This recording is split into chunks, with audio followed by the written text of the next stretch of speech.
northwestern Columbia County in south-central Wisconsin, northwestern Dane County in south-central Wisconsin, southeastern Sauk County in south-central Wisconsin, until 6:15 p.m. At 5:29 p.m., a severe thunderstorm was located 7 miles northwest of Mazo, or 10 miles west of Sauk City, moving northeast at 75 miles an hour. Hazard, 60 miles an hour wind gusts and nickel-size hail. Source, radar indicated.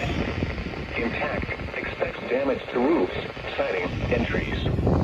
Locations impacted include Prairie du Sac, Sauk City, Lake Wisconsin, P. Forest, Lodi, Flint, Partyville, Mazo, Spring Green, Rio, Dane, Arena, Arlington, Plain, Waukeena, Bluffview, Merrimack, Harmony Grove, Morrisonville, and Ockey. This includes the following locations: Gibraltar Rock Natural Area County Park and Alliant Energy Portage Power Plant. A tornado watch remains in effect until 10 p.m. for south-central Wisconsin. For your protection, move to an interior room on the lowest floor of a building. A tornado watch remains in effect until 10 p.m. for south-central Wisconsin.